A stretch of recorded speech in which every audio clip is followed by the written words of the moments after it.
أعوذ بالله من الشيطان الرجيم. بسم الله الرحمن الرحيم. أتى أمر الله فلا تستعجلوه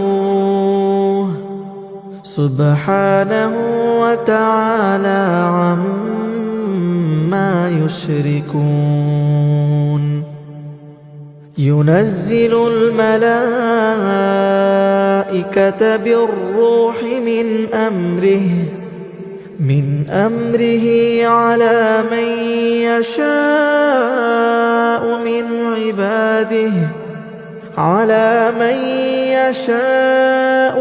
عباده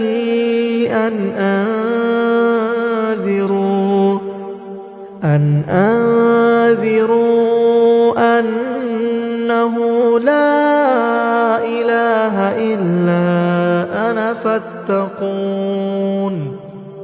خلق السماوات والأرض بالحق تعالى عما يشركون. خلق الإنسان من نطفة فإذا هو خصيم مبين. والأنعام خلقها لكم فيها دفء ومنافع ومنها تأكلون. ولكم فيها جمال حين تريحون وحين تسرحون. وتحمل أثقالكم إلى بلد لم تكونوا بالغيه إلا بشق الأنفس إن ربكم لرؤوف رحيم. والخيل والبغال والحمير لتركبوها وزينة ويخلق ما لا تعلمون. وعلى الله قصد السبيل ومنها جائر ولو شاء لهداكم أجمعين. هو الذي أنزل من السماء ماء لكم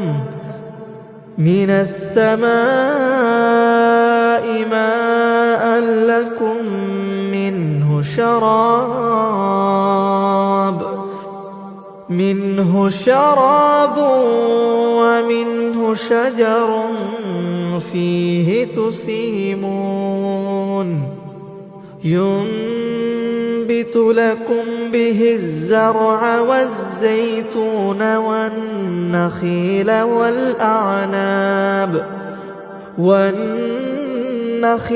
والأعناب ومن كل الثمرات إن في ذلك لآية لقوم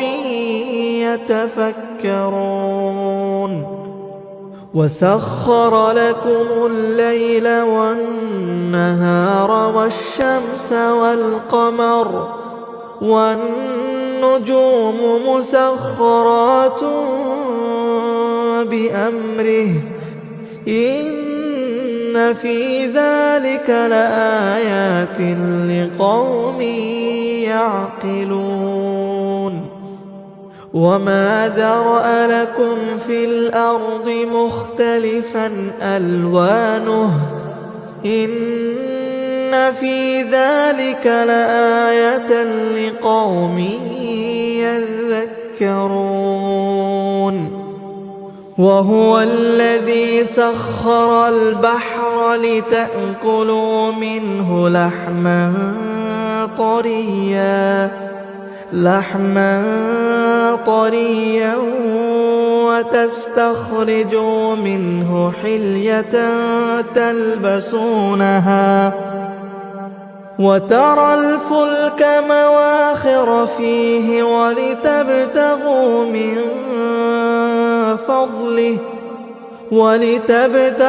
من فضله ولعلكم تشكرون وألقى في الأرض رواسي أن تميد بكم وأنهارا وسبلا لعلكم تهتدون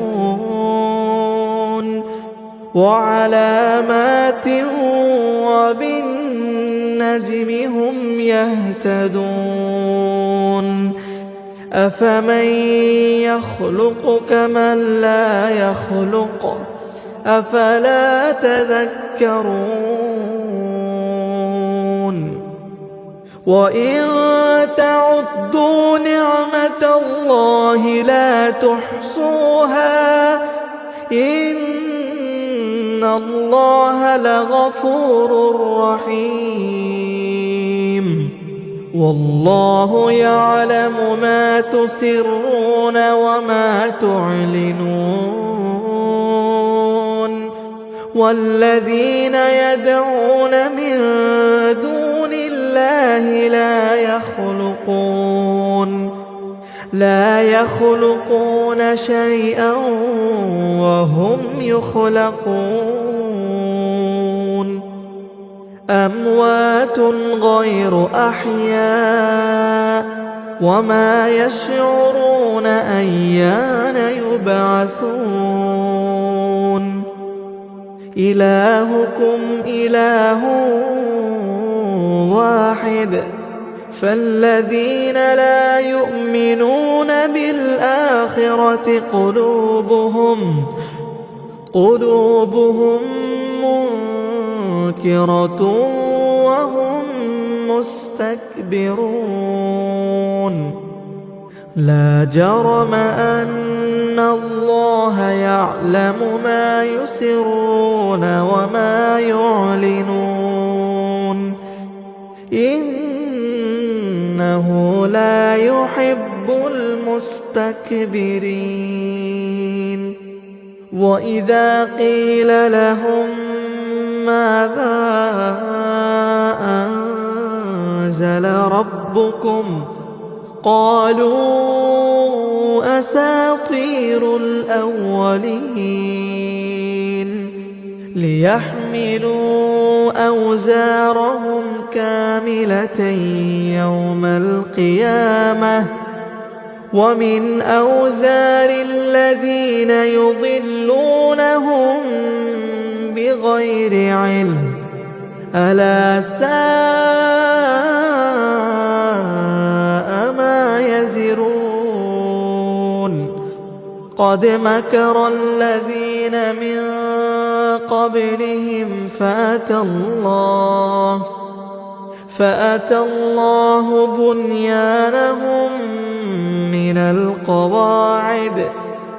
من القواعد فخر عليهم السقف من فوقهم وآتاهم العذاب من حيث لا يشعرون ثم يوم القيامة يخزيهم ويقول أين شركائي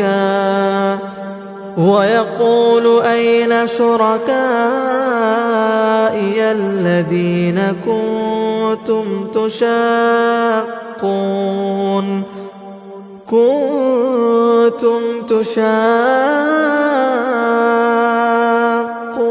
فيهم قال الذين أوتوا العلم إن الخزي اليوم والسوء على الكافرين الذين تتوفاهم الملائكة ظالمي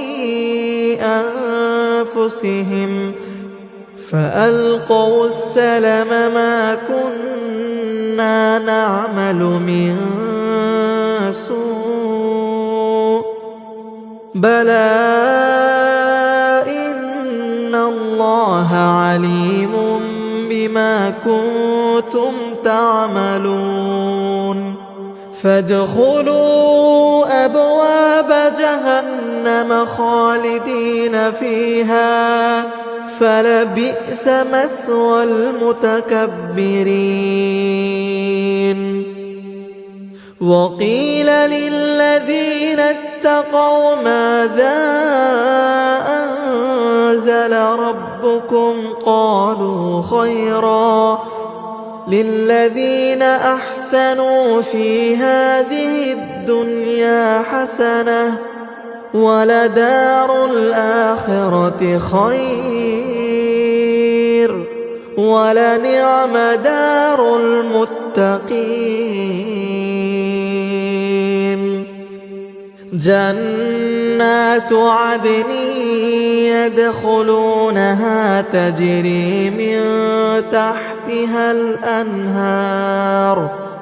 تجري من تحتها الأنهار لهم فيها ما يشاءون كذلك يجزي الله المتقين الذين تتوفاهم الملائكة طيبين يقولون سلام عليكم ادخلوا الجنة بما كنتم تعملون هل ينظرون إلا أن تأتيهم الملائكة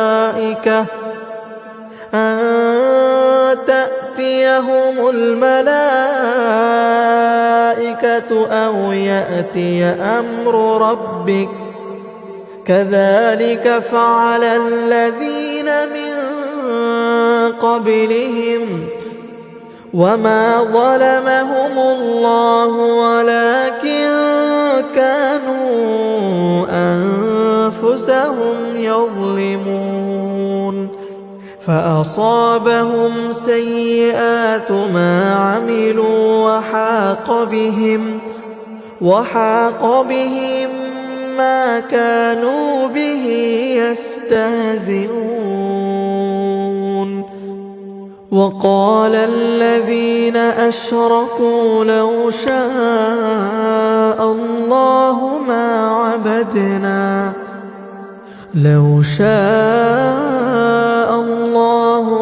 عبدنا من دونه من شيء نحن ولا آباؤنا ولا حرمنا من دونه من شيء كذلك فعل الذين من قبلهم فهل على الرسل إلا البلاغ المبين ولقد بعثنا في كل أمة رسولا أن اعبدوا الله واجتنبوا الطاغوت فمنهم من هدى الله ومنهم من حقت عليه الضلالة فسيروا في الأرض فانظروا كيف كان عاقبة المكذبين إن تحرص على هداهم فإن فإن الله لا يهدي من يضل وما لهم من ناصرين. وأقسموا بالله جهد أيمانهم لا يبعث الله من يموت بلى وعدا عليه حقا ولكن أكثر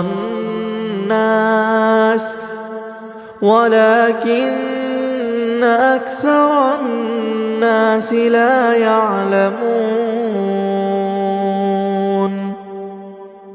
ليبين لهم الذي يختلفون فيه وليعلم الذين كفروا أنهم كانوا كاذبين. إنما قولنا لشيء إذا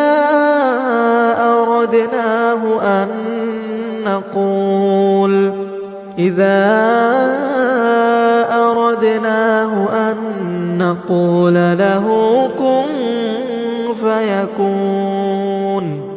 والذين هاجروا في الله من بعد ما ظلموا لنبوئنهم في الدنيا حسنة ولأجر الآخرة أكبر لو كانوا يعلمون. الذين صبروا وعلى ربهم يتوكلون. وما أرسلنا من قبلك إلا رجالا نوحي إليهم فاسألوا أهل الذكر إن كنتم لا تعلمون. بالبينات والزبر وأنزلنا إليك الذكر لتبين للناس ما نزل إليهم ولعلهم يتفكرون. أفأمن الذين مكروا السيئات أن يخسف الله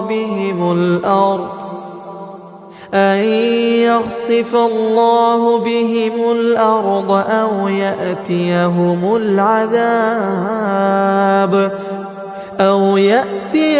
العذاب من حيث لا يشعرون أو يأخذهم في تقلبهم فما هم بمعجزين أو يأخذهم على تخوف فإن ربكم لرؤوف رحيم. أولم يروا إلى ما خلق الله من شيء يتفيأ ظلاله عن اليمين والشمائل سجدا لله وهم داخرون. ولله يسجد ما في السماوات وما في الأرض من دابة والملائكة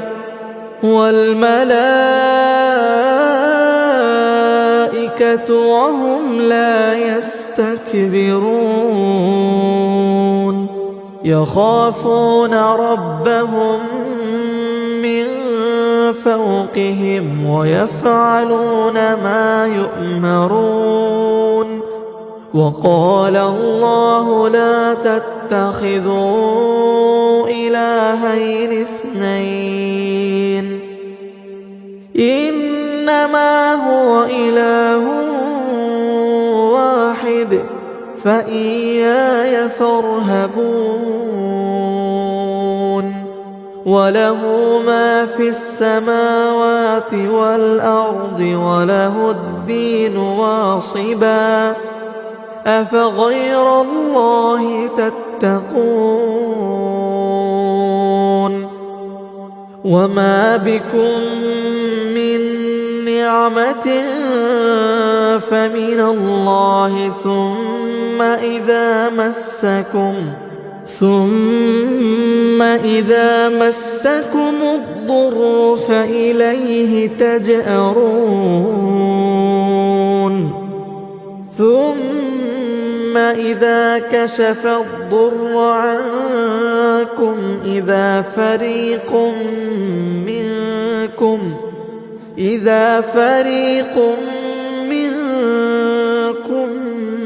بربهم يشركون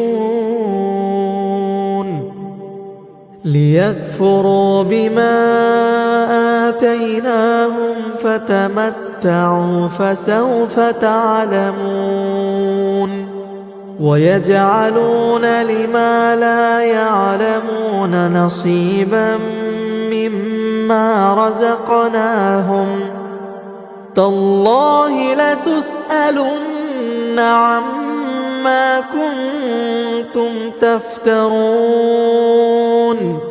ويجعلون لله البنات سبحانه ولهم ما يشتهون وإذا بشر أحدهم بالأنثى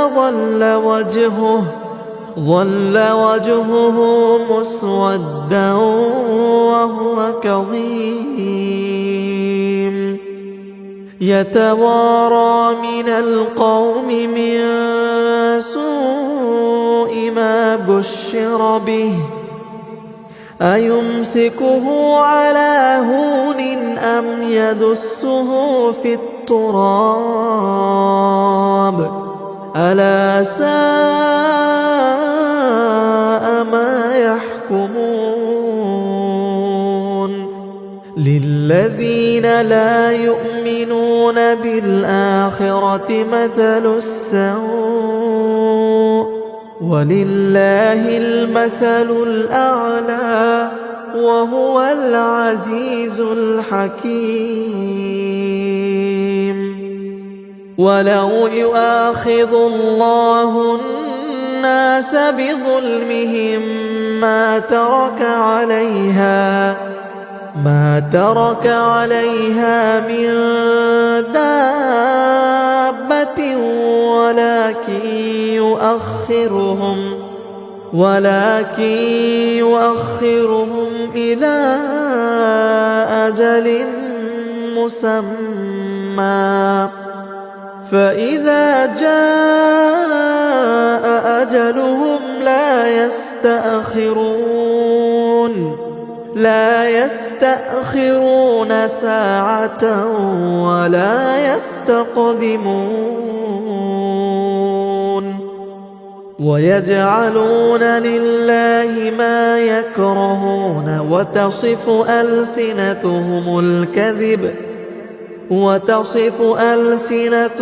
الكذب أن لهم الحسنى لا جرم أن لهم النار وأنهم مفرطون تالله لقد أرسلنا إلى أمم من قبلك